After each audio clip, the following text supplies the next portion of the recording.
A minha filha estava me falando para eu virar YouTuber, porque eu fico. Ela disse que eu falo bem aqui de frente para a câmera, senão eu só falo porque eu estou na frente dos alunos aqui. Tá certo? Bom, gente, boa noite. Muito obrigado pela vinda de cada um, pela presença de cada um. Eu agradeço imensamente a presença de vocês. E quero, desde já, dar as boas-vindas a essa nova disciplina. Sistema... ok, Maria, só mantenha o teu microfone abaixado, tá? Coloque o teu fone de ouvido, mantenha o teu telefone abaixado, o teu microfone mudo, que a gente não escuta, tá bom? E quem quiser falar, ou digita, ou clica aqui na mãozinha, e a gente vai olhando aqui, tá certo? Bom, gente, desde já, mais uma vez eu dou boa noite a todos, obrigado pela presença de cada um aqui, e eu gostaria que desde já vocês já coloquem seus nomes aqui no chat, tá? Que aqui o chat vai ser a lista de chamada, já podem colocar, eu vou tirar os nomes daí, tá certo? Assim eu não deixo ninguém sem os nomes ativos, certo? Hoje pela manhã eu estive no IFPA, tive uma aula presencial com o pessoal de meio ambiente, e na próxima quinta e sexta-feira será com vocês. A turma vai dividir e será com vocês. Então, nas quintas e sextas-feiras que forem remoto, aí na quinta-feira vai ficar o professor Najib, na sexta eu, ou a gente faz uma inversão, na quinta eu, na sexta ele, tá? Mas presencialmente a gente vai estar lá na quinta e na sexta. Eu queria saber com vocês o seguinte: a turma B, na quinta-feira, vai ter aula com quem? Vocês podem me falar?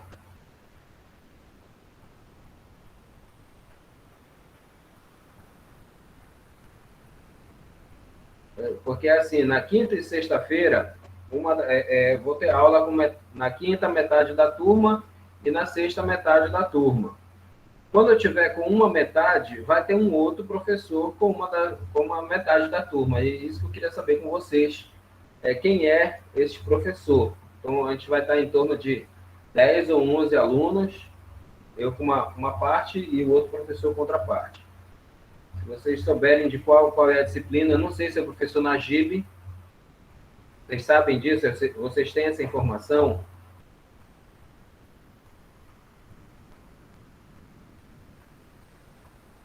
Bom, como ninguém se manifestou, vou procurar saber essa informação. Professor, bom, pode falar. Dia de segunda, terça e quarta a gente tem aula presencial. Dia de quinta e sexta é remota. É assim que ficou para nós. Mas na quinta e sexta... Vai ter uma semana que é remota e uma semana que é presencial, né? É trocado a semana. Isso. Então, essa semana agora que nós estamos, eu suponho que seja remoto para vocês. E na próxima, presencial. Aí, eu sei que eu estou presencial com vocês semana que vem, tá? Com metade da turma na quinta e metade na sexta. É isso que eu estou perguntando. Se vocês sabem quais são as disciplinas... tá. Na quinta é o Najib. E na sexta-feira, vocês sabem quem é?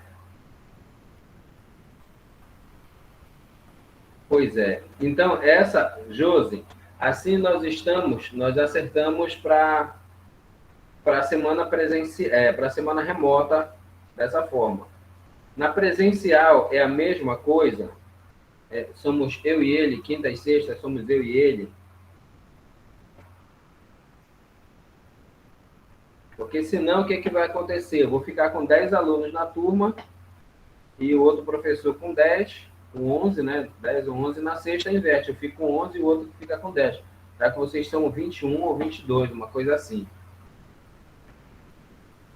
Qual era a minha sugestão? Um professor pegava todos vocês na quinta e eu pegava todos vocês na sexta. Mas isso a gente ainda vai ter que acertar com a direção, porque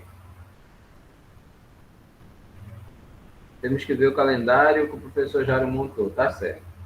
Bom, então vamos continuar aqui. Professor, Pode falar, Anne. professor, boa noite, não é a Anne, é o Adriano que está falando, professor, é porque eu não tenho internet em casa, aí eu tô vindo para casa dela para me assistir com ela a aula, e a gente só entra no celular dela para não dar interferência. Tudo bem, Adriano. Tá Pode bom? falar. Aí eu tô assistindo a aula aqui com ela. Tá, só te peço... Só para ele avisar, para você não me dar falta. Não, eu peço que vocês dois escrevam lá aqui no chat, tá? Os nomes de vocês, tá bom?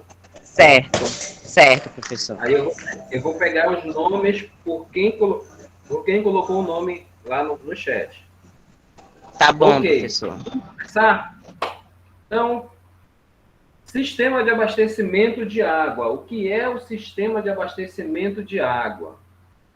Então, primeiro a gente vai falar sobre distribuição de água no planeta. A gente falou um pouco disso lá em hidrologia. A gente vai falar um pouco da evolução histórica do sistema de abastecimento, a evolução histórica no Brasil e o abastecimento de água no Brasil, certo? Basicamente isso é hoje essa aula introdutória. A gente vai falar sobre isso, tá?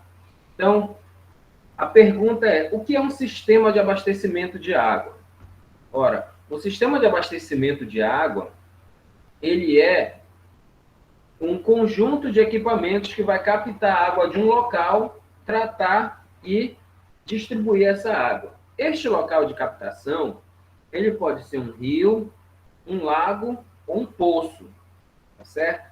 Então, o texto aqui diz o seguinte: o sistema de abastecimento de água representa o conjunto de obras, equipamentos e serviços destinados ao abastecimento de água potável de uma comunidade para fins de consumo doméstico, serviços públicos, consumo industrial e outros usos. Certo? Essa é toda a nossa definição. Para o nosso entendimento, sistema de abastecimento de água é um conjunto de equipamentos, né, de serviços que vai captar água de um local, tratar e distribuir. Tá? Então, se a gente fosse explicar de forma mais simples, é isso. Mais tecnicamente, é esse texto que está aqui no nosso slide. Então, se eu tiver uma pequena comunidade e essa comunidade fizer a captação de água do rio, aí ela faz um filtro, a água passa ali no filtro, coloca o cloro, vai para uma caixa d'água e ali distribui. Não é da Cosampa. Aquilo é um sistema de abastecimento? Sim, é um sistema de abastecimento. Tá, professor, mas eu vi um outro que não usava nem poço, nem lago e nem rio. Fazia a coleta da água da chuva. É um sistema de abastecimento de água? Também é um sistema de abastecimento de água. Tá certo? Vamos continuar. E o que é água potável? Bom, a água potável é a água que é própria para o consumo. Tá? O texto nos fala o seguinte: água potável é aquela que reúne características que coloca na condição própria para o consumo do ser humano. Portanto, a água potável deve estar livre de qualquer tipo de contaminação. Não sei se eu tinha falado com vocês sobre balneabilidade e potabilidade. Vocês sabem onde se aplica balneabilidade e potabilidade?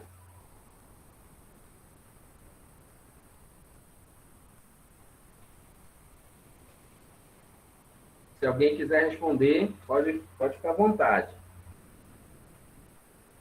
Bom, a potabilidade é a água, é a característica da água para ser ingerida. E a balneabilidade é a característica da água para se tomar banho. Então, todas as vezes que a gente vai tratar de água para consumo, a gente trata de potabilidade, água potável. E todas as vezes que a gente vai falar de água para se tomar banho, num rio, num lago, numa praia, a gente vai falar de balneabilidade, certo? Então, elas têm padrões diferentes uma da outra. Os padrões mais elevados são da potabilidade e os padrões um pouco menos elevados são da balneabilidade.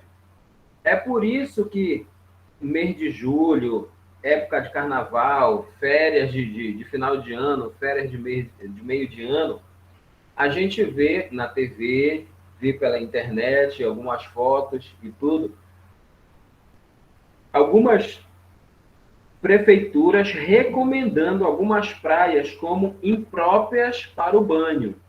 Significa dizer que aquela água tem uma determinada quantidade de coliformes presentes ali.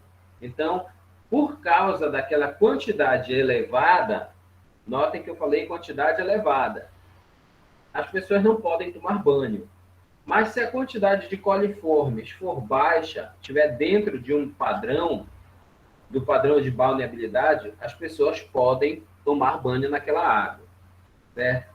Quando a prefeitura coloca uma placa ali, numa praia, dizendo assim, água imprópria para o banho, a prefeitura não está proibindo pessoas de tomarem banho, ela está recomendando que pessoas não tomem banho ali naquele lugar, tá? Por causa de um determinado nível de contaminação, certo? Se for uma contaminação química industrial, aí sim pode ocorrer uma proibição de banho. Se não for, essa é uma recomendação que geralmente se faz. Mas potável não. Água potável não é para tomar banho. Água potável é para a gente beber, tá certo? Água potável, diferente da água mineral, é uma água que ela foi tratada. A água mineral, ela veio direto da fonte, sem tratamento. E a água potável, ela foi tratada, certo? E ambas, tanto a potável quanto a mineral, são para o consumo humano. E o texto nos fala o seguinte: água potável é aquela que reúne características que a coloca na condição própria para o consumo do ser humano. Portanto, a água potável deve estar livre de qualquer tipo de contaminação. Isso, Maria, elas são diferentes, mas ambas são para o consumo humano. Então, como é que estamos de distribuição de água no planeta? A gente já tinha falado um pouco disso lá em hidrologia, mas não custa nada falar mais um pouquinho aqui. A gente tem que 97,5% das águas do mundo, elas estão nos mares e oceanos e elas são água salgada. Água salgada é muito caro para fazer tratamento, para fazer a dessalinização. Portanto, é melhor a gente ter água doce, sem que seja preciso fazer essa dessalinização. E apenas 2,5% de água doce do planeta, ou apenas 2,5% são de água doce. Dentro desse universo de 2,5%, a gente tem que 77% estão em geleiras e calotas polares. E apenas 22,4% é que está disponível para a gente, ou no subsolo, e 0,36% em lagos, rios e pântanos. Certo? Então, a quantidade de água doce no mundo é pouca demais perto da quantidade de água salgada que estão nos mares e nos oceanos. Certo? Me lembre de, no final da aula, eu passar uma atividade para vocês, porque a aula de amanhã vai ser a resolução de uma atividade, certo? Então, eu vou passar a atividade para vocês. Deixa eu anotar aqui, só um momentinho.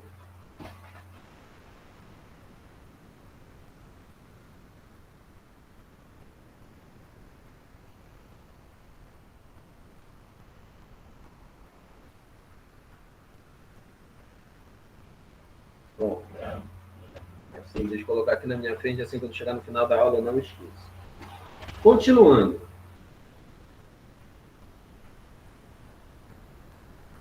Vamos vamos falar um pouquinho da evolução do sistema de abastecimento de água no mundo. Certo? Então, em 1500 antes de Cristo, lá em Creta, já tinha um sistema de abastecimento de água. Então, nós temos uma tubulação aqui, ela é de 1500 a.C., é a primeira tubulação de distribuição de água na cidade de Knossos, na ilha de Creta.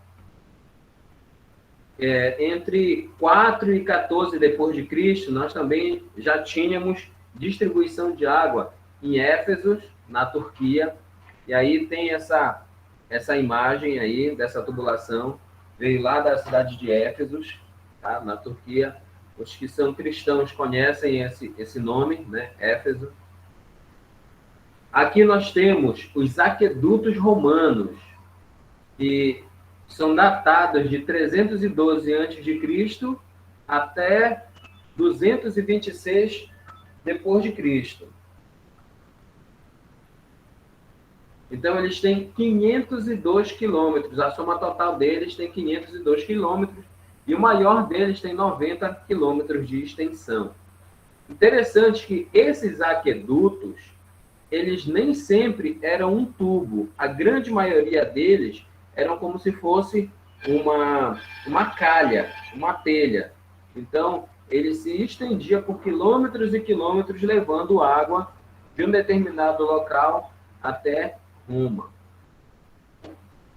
Nós temos aqui também essa imagem que diz o seguinte: na antiguidade, quase todas as civilizações construíram aquedutos, como, por exemplo, a China, Caldeia, Assíria, Fenícia, Grécia, Egito, Pérsia e Índia. Então, a preocupação com o abastecimento de água sempre foi presente à medida que as cidades foram crescendo. Então, quando a cidade vai crescendo, os locais da cidade mais distantes do rio vão ficar com uma maior dificuldade de conseguir água, se não tiver poço, se não tiver um lago. Por causa disso, em cada uma dessas cidades foi construída esses aquedutos. A gente tem também aqui na América do Sul, nos Incas, aqui nas... Espera aí, gente, só um momentinho, por favor. Uma ligação urgente.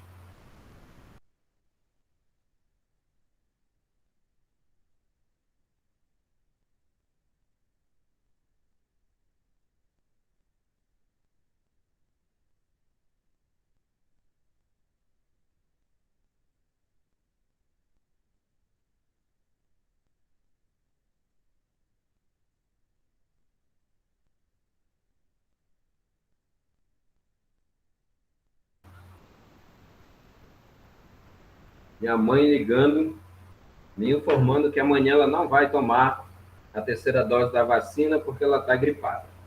Vamos continuar aqui. Então, aqui nas Américas, nós temos as civilizações incas, astecas e maias.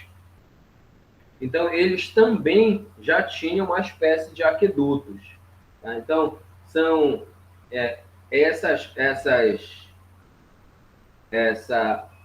essas ruínas, elas foram encontradas em 1519. E aqui já foi encontrado espécies de aquedutos, tá? Então, é uma civilização bem distante ali da Ásia e da Europa, tá? Mas aqui, nas Américas, eles já tinham também essa concepção de construir aqueduto para trazer a água para perto das cidades. Então, em 1237, o primeiro sistema de abastecimento de água na Inglaterra. Em 1455, a primeira tubulação de ferro fundido no castelo de Dillenburg, na Alemanha. Em 1652, a adutora de ferro fundido em Boston, nos Estados Unidos. Então, a gente de vez em quando vai falar essa palavra, adutora. E é importante vocês saberem o que é uma adutora, para quando a gente falar, vocês não terem dúvida. Então, toda tubulação que faz o transporte de água é uma adutora. Não estou falando transporte de esgoto, nem transporte de drenagem, transporte de água fria. Então, o texto diz o seguinte: adutora são canalizações, tubulações que servem para a condução de água de uma fonte para um reservatório. Então, todas as vezes que a gente tem uma tubulação que ela faz a distribuição de água, é uma adutora. Então, em 1664, no Palácio de Versalhes, foi também construída uma adutora de ferro. Em 1754, na Pensilvânia, o primeiro sistema de abastecimento de água nos Estados Unidos. Elevatórias de água com bombas tocadas a vapor. Uma elevatória, é importante a gente citar isso, ela é um sistema que tira a água de um determinado nível, coloca ela numa determinada altura, para a partir daí ela funcionar, ela ser distribuída por gravidade.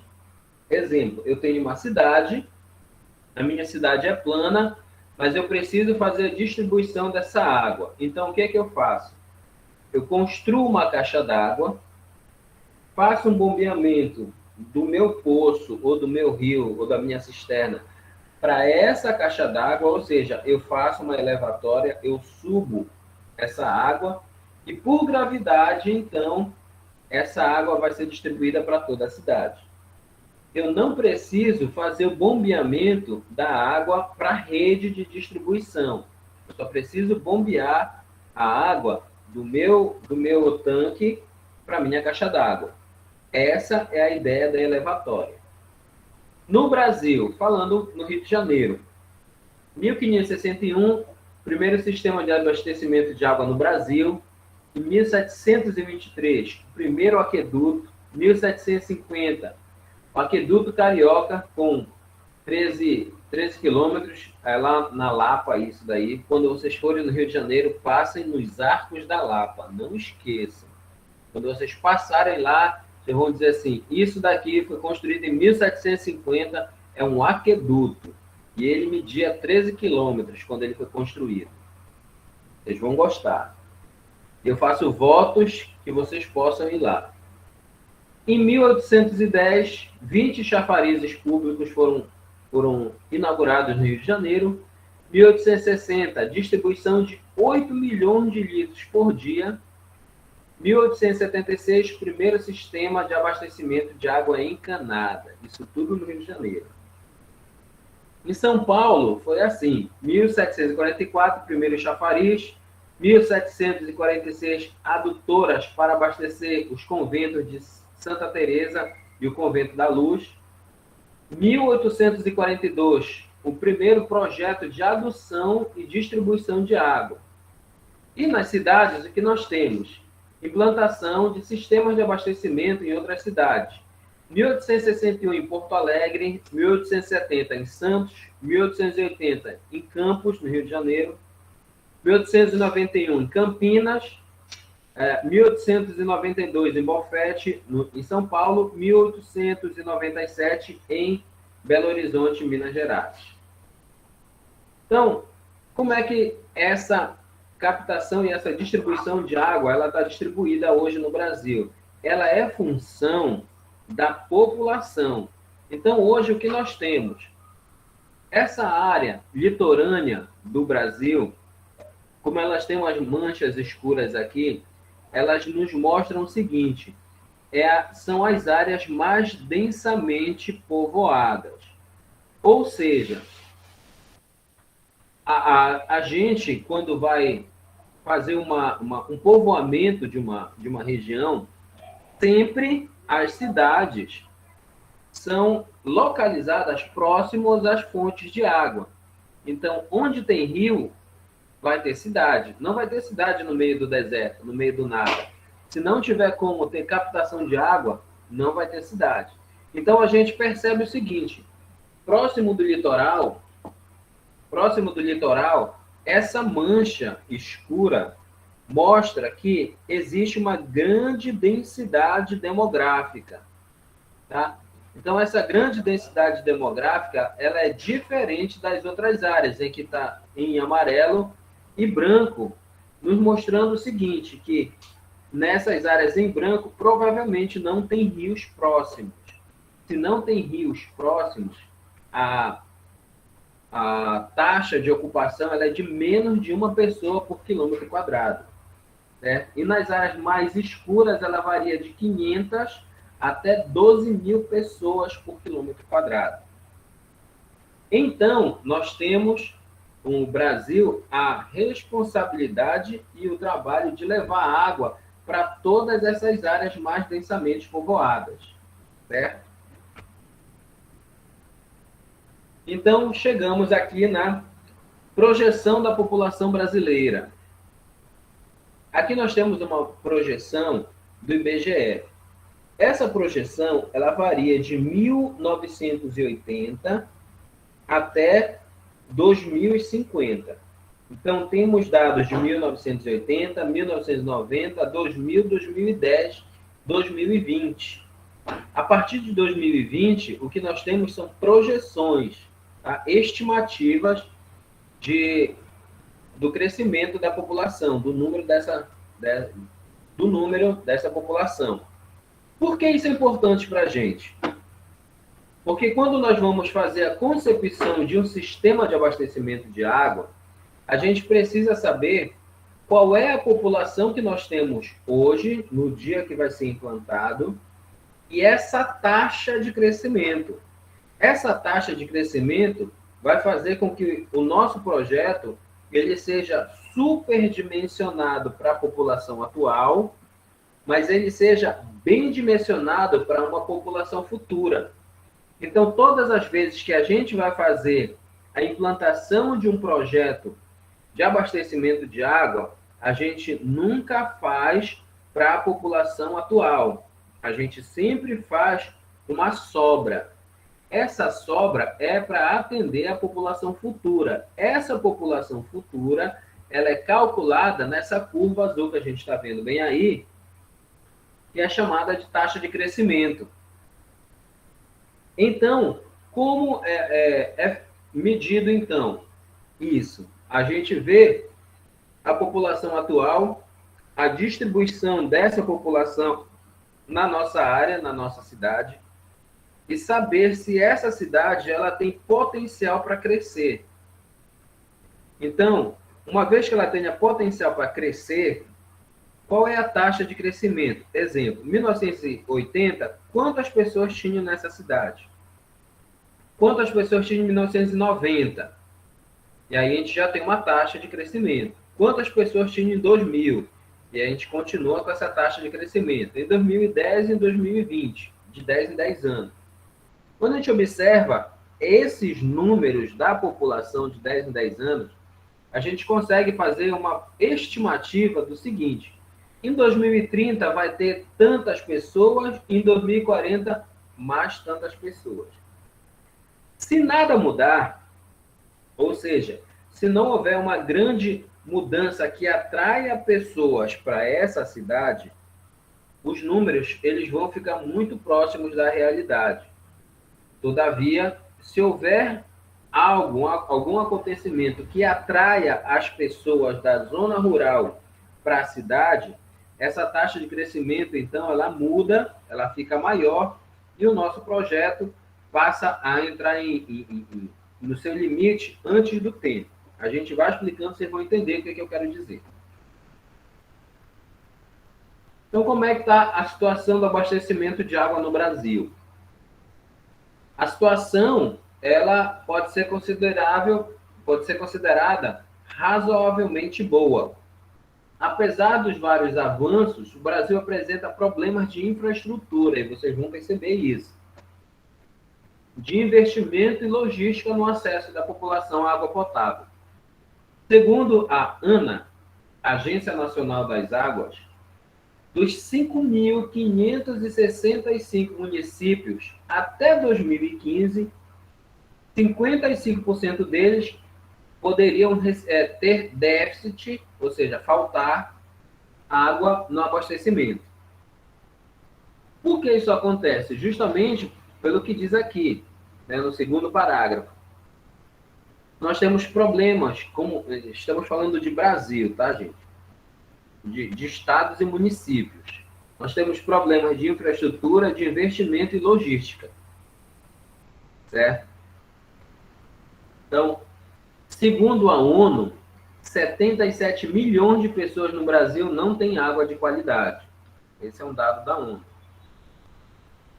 E o Brasil conta com 13% da água potável do mundo. Atualmente, o Brasil enfrenta a maior crise de abastecimento de água. Essa crise de abastecimento de água, ela se dá porque na região sudeste tem chovido menos.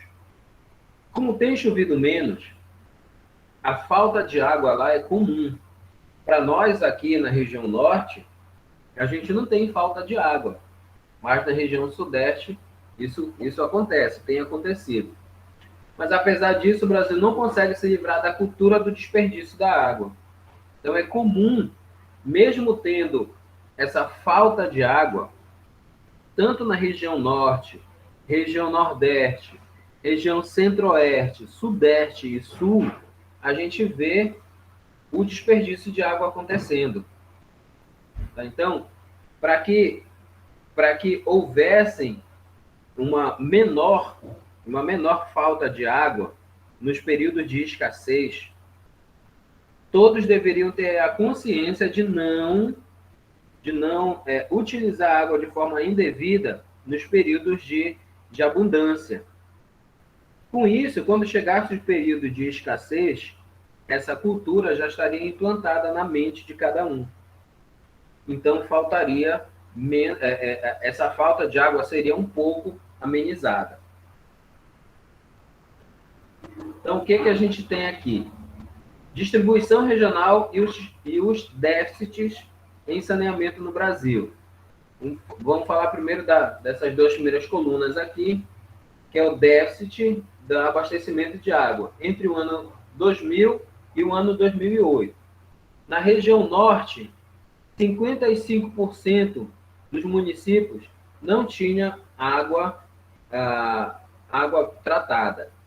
Em 2008, 54%. Esse número tinha caído. Na região Nordeste, 47,1%. Em 2008, 8 anos depois, 31,7%. Na região Sudeste, 29,12%. Região Sul, 30,15%. Região Centro-Oeste, 33,18%. Então, a gente percebe o seguinte, que entre o ano 2000 e 2008, o número de casas com água tratada, ele foi aumentando, ou seja, o déficit foi diminuindo. Falando de esgoto, aconteceu a mesma coisa, tá? Então, o número de casas que receberam tratamento de esgoto entre o ano 2000 e o ano 2008, ele aumentou em todas as regiões. Mas o que a gente percebe é o seguinte, tanto para abastecimento de água, quanto para rede de coleta de esgoto, a região norte é que apresenta os maiores problemas. E a região norte como um todo, não só especificamente o Pará, mas toda a região norte do Brasil. Tem cidades, como é o caso de Abaetetuba, que tem 0% de rede de coleta de esgoto. Tá? Então, o que Abaetetuba ainda tem é rede de drenagem, uma parte de rede de drenagem.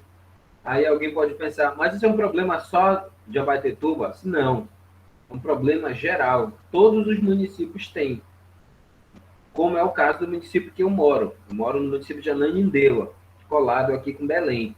Também é 0% de rede de esgoto. Tá? Então, nós não temos nenhum, zero, não temos nada de rede de esgoto aqui. Aí, em quase todos os municípios que a gente vai, a gente não encontra nenhuma estação de tratamento de esgoto. esgoto diferente de drenagem, tá? Numa outra aula a gente já aprendeu um pouco sobre isso. Então, estamos falando de água contaminante de fossa, tá? Não tem nenhuma rede, tá? E nenhuma estação. Então, saneamento do Brasil, os desafios que a gente tem. 21% dos brasileiros não tem água encanada. Tá? Uma parcela da população não conta com abastecimento contínuo, nem água potável de qualidade. 56% dos domicílios não tem coleta de esgoto. Dos 44% coletados, apenas 69% recebem algum tipo de tratamento. Ou seja, tem 31% de esgoto coletado dentro desses municípios que têm a coleta de esgoto. Tem 31% que não recebe nenhum tratamento. O esgoto vem para a rede e do jeito que ele vem, ele vai embora para o rio. Então, nós temos ali para gastar não, que gastar, né?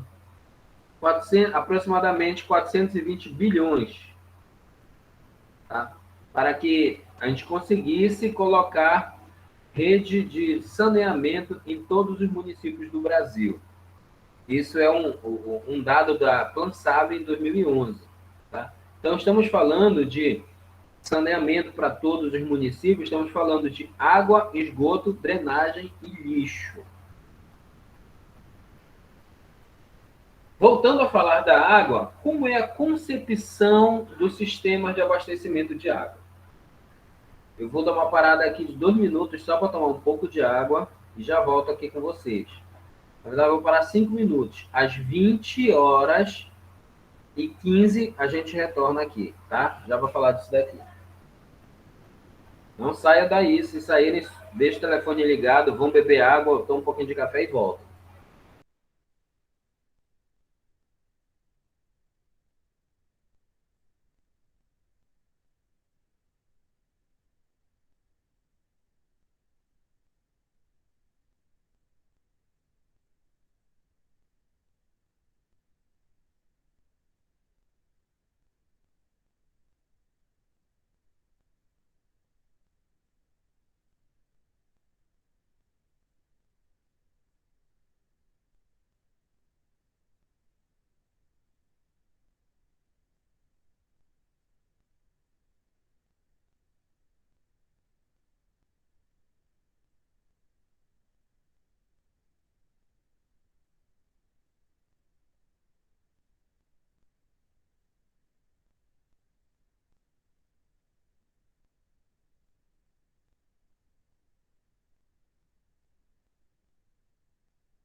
Pode encostar aí.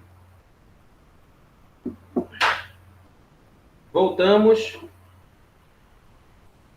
Todos aí. Eu quero a Falta especial 3 minutos, atenção. professor. Brincadeira. Vamos lá. Vamos falar um pouco da concepção do sistema de abastecimento de água. Eu peço a atenção de vocês. Vocês prestar atenção no que passou da aula até agora, preste atenção nisso que eu vou falar agora aqui para vocês.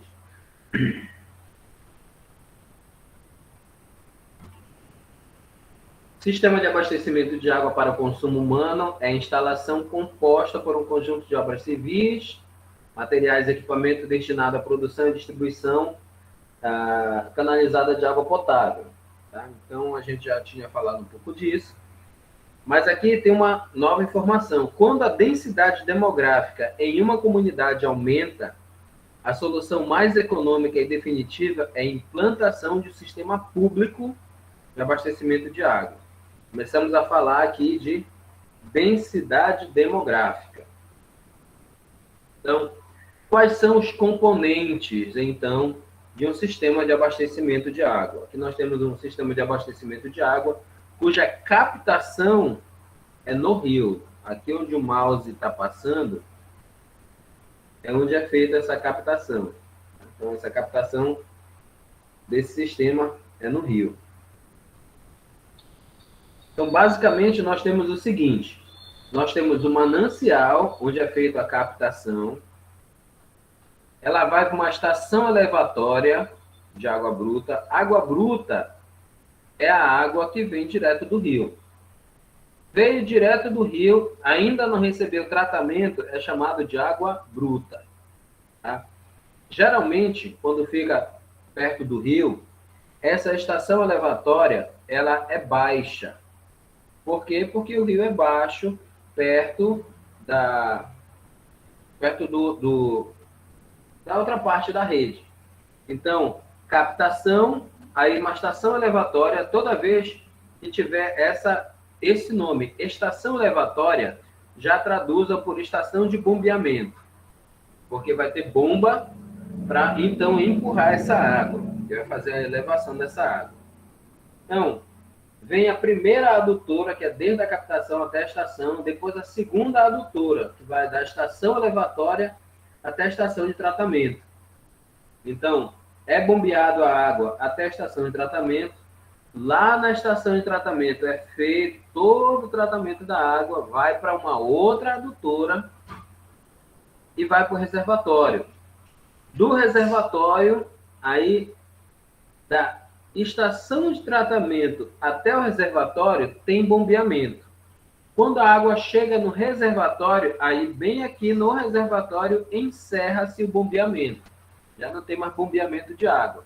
Por gravidade, ela vai então ser distribuída para toda a rede de distribuição. Certo? A gente olhando de lado, seria mais ou menos o seguinte. A gente tem aí o curso d'água e a nossa estação de bombeamento, de captação da água. Então, faz a captação da água, aí passa pelo bombeamento que vai levar até a estação de tratamento. Neste caso aqui, essa estação de tratamento foi colocada num ponto mais alto, estrategicamente, para funcionar por gravidade até o reservatório. Mas se elas tivessem a mesma altura, a mesma altitude, um bombeamento ia existir da estação de tratamento até o reservatório para jogar água lá em cima, do reservatório. Uma vez que essa água está no reservatório, por gravidade, então, ela vai para a cidade, que é a rede de distribuição. Certo? Até aqui alguma pergunta, alguma dúvida? Vamos continuar. Então, aqui, a nossa estação de tratamento, ela não está no terreno elevado. Ela está no terreno plano. Então, nós temos, voltando para lá, a estação de captação, em seguida, a estação elevatória, e ela bombeia a água até a estação de tratamento. Da estação de tratamento, ela vai ser bombeada até a caixa d'água. Pronto, bem aqui, chegou na caixa d'água, acabou o bombeamento, e aí então ela é distribuída para a cidade através da adutora de água tratada. Até chegar aqui na estação de tratamento, toda a água é chamada de água bruta. Depois da estação do tratamento, ela então é chamada de água tratada. Deixa eu ver a pergunta, que alguém tinha perguntado alguma coisa aqui. Sim, essa água ela sai de rio ou de poço. Também pode ser de lago, certo? Algumas cidades fazem a captação do rio e faz o tratamento, tornando essa água potável. Aí manda para a estação, para o reservatório elevado, e aí a distribuição para as casas. Outros municípios fazem essa captação direto de um poço. Aí, como é o caso de Abaetetuba. Abaetetuba tem um poço profundo. Aí faz essa captação neste poço profundo, faz o tratamento dela. Professor, licença, desculpa, professor, o meu celular está muito descarregado, ele vai desligar. Qualquer coisa eu vou assistir a aula gravada, que ele vai... Tá no vermelho aqui, professor. Ok. E aí, do poço, vai para a estação de tratamento, da estação de tratamento para a caixa d'água, né, que é o reservatório elevado, e aí, sim, sem bombeamento por gravidade, ela vai ser distribuída, então, para a rede de distribuição, para as casas. Então, como é que a gente faz isso?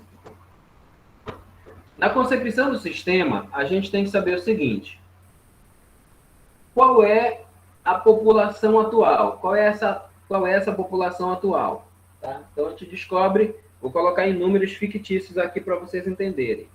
Se vocês não entenderem, gente, por favor, dá um sinalzinho aí, pergunta, tá? Pergunta para a gente poder explicar direitinho aqui para vocês. Primeira coisa que nós temos que saber é a população atual. Quando a gente descobre essa população atual, a gente também sabe o volume atual. Esse volume atual é qual a quantidade que essa população consome atualmente por dia. A partir daí, a gente estuda a taxa de crescimento. Pega anos anteriores, né, com o IBGE, e vê mais ou menos assim, 1980, 1990, 2000, 2010. Se já tiver 2020, a gente pega a taxa de 2020. Tá? Então, digamos assim, hoje em 2020, a minha cidade tem 100 mil habitantes. Essa taxa é de 1% ao ano. Tá? 1% ao ano. Significa dizer que ano que vem ela vai ter 101 mil habitantes. No outro ano, 102 mil. No outro ano, 103 mil e assim vai, sucessivamente. Tá? Então, eu vou fazer um sistema de abastecimento de água. Esse meu sistema de abastecimento de água, ele tem que estar previsto para uma população futura de 20 anos. 20 anos. Tá? 20 anos. Daí eu faço esse meu projeto, e ao invés de eu colocar essa minha caixa d'água para abastecer 100 mil pessoas, eu faço ela para abastecer 120 mil pessoas. Para o início do projeto, parece que ela vai estar superdimensionada. Mas com o passar dos anos, em 20 anos, a gente vai ter ela em pleno atendimento. Ou seja, eu vou ter uma população aí daqui a 20 anos de mais ou menos 120 mil pessoas, e a minha caixa d'água vai estar atendendo essas 120 mil pessoas. A partir daí, se continuar aumentando a quantidade de pessoas nessa cidade, o meu sistema já está em período de colapso. Por que colapso? Porque ele já está atendendo mais do que ele foi projetado para atender. Ele já está atendendo muita gente. Ele era para atender apenas 120 mil. E agora ele já está atendendo, digamos, 130 mil. O que é preciso fazer? Um outro sistema de abastecimento. O segundo sistema de abastecimento. Para que o primeiro atenda só as 120 mil e o segundo sistema de abastecimento vai atender uma outra quantidade de pessoas, certo? A quantidade que existe hoje e já calculado a taxa de crescimento para 20 anos. Até aqui, alguma pergunta? Vocês entenderam isso?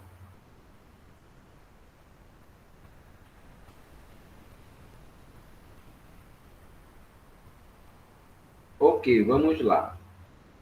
Gente, vocês já colocaram seus nomes aí na lista de chamada? Coloquem seus nomes aqui na lista de chamada, tá? Que eu vou tirar os nomes daí. Para preencher a nossa frequência. Então, continuando. Eu trouxe aqui esse estudo de caso, tá? Um estudo de caso hipotético para vocês entenderem isso. Aqui nós temos o município de Abaetetuba, uma vista aérea do Google, tá? Essa vista aérea é o que é Abaetetuba hoje, tá? A sede, que a gente chama de sede do município. Aí nós temos em Abaetetuba, mais ou menos aqui perto do nomezinho Abaetetuba, onde o mouse está passando, é onde fica a Cozampa, daqui da cidade. Por que essa Cozampa foi colocada aí? Então, eu fiz uma bolinha azul, onde está a Cozampa. Essa linha amarela aí foi quando essa Cozampa foi instalada. Tinha só isso daí da cidade. Não tinha mais do que isso. A cidade se comportava certo aqui dentro dessa linha amarela. Era toda a cidade que era conhecida. Fora dessa linha amarela, tudo era mato. Tá? Tudo era mato. E aí foi colocada uma estação de tratamento de água, aqui onde está essa bolinha azul, para atender uma população de 20 anos. 20 anos depois, essa população aumentou. Digamos que ela continuou aqui nessa linha amarela, mas foi mais ou menos assim. Ali da praça do barco, até a beira do rio e para as laterais, ela foi toda ocupada. Da praça do barco para o início ali da Avenida São Paulo, até o limite da Avenida São Paulo, para frente, para onde está o líder, para onde está toda aquela outra região, não havia. Então, 20 anos depois que esse sistema aqui foi implantado, ele entrou em colapso. Ou seja, ele já estava atendendo toda a população que ele foi projetado para trabalhar. Só que hoje nós temos o município inteiro. Tá? Toda a sede do município sendo atendida por esse sistema aqui. E ele não dá conta. Seria necessário um outro sistema, tá? Digamos, para cá, para essa região, a região ali perto da entrada de Beja, né? Do trevo de Beja, tá?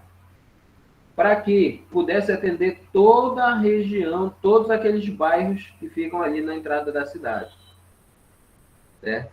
Então, um outro sistema de abastecimento de água atenderia todos esses bairros e ia descarregar esse primeiro sistema aqui. Ele ia ficar tomando conta só dos bairros centrais do comércio. Só que nós temos o seguinte: nós temos toda uma avenida que ela vai, uma estrada que vai para Beja, e uma outra pista, que a gente chama de estrada, né? Que vai lá para o trevo da Colônia Velha, enfim. Gente, Abaetetuba vai crescer aqui ao redor dessas duas pistas. Dessa pista que vai para Beja e dessa pista que chega na cidade. A Abaetedouro vai crescer aí, certo? Então, precisa de um outro sistema de abastecimento de água. Porque hoje a gente tem esse conglomerado de casas como sede do município, é desse tamanho. Daqui a 10 anos, 15 anos, 20 anos, tudo isso já dobrou. Então, esse trevo aqui que vai para Beja já vai estar mais ou menos assim no meio da cidade. Ou seja, a cidade vai crescendo, crescendo, que vai engolir isso tudo aqui. Isso é o normal da cidade. Vai crescendo, e é o normal da cidade, certo? E a gente precisa, então, de um sistema de abastecimento de água que possa atender essa população futura. Porque fazer um sistema grande é melhor do que vários sistemas pequenininhos, certo? Então, essa necessidade de abastecer a população com água de qualidade, ela é uma preocupação de quem é do saneamento. Tá? Por quê? Porque não vai abastecer só você.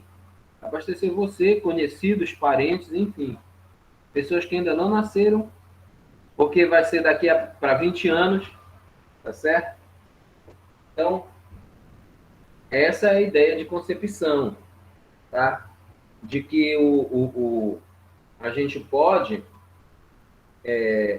ter água de qualidade com uma boa projeção de tempo e se preocupar com o aumento desse sistema só lá para frente, só daqui a 20 anos, tá? Então, a nossa aula vai ficar por aqui até nesse slide. E antes de finalizar, eu quero abrir espaços para perguntas, tá? Se vocês tiverem perguntas, estou abrindo espaço aqui para perguntas. Eu já vou passar uma atividade para vocês. Na verdade, eu vou passar a atividade lá no chat, tá? Não vou passar aqui aqui nessa aula online. Eu vou passar lá no WhatsApp. Mas eu estou abrindo aqui o espaço para perguntas.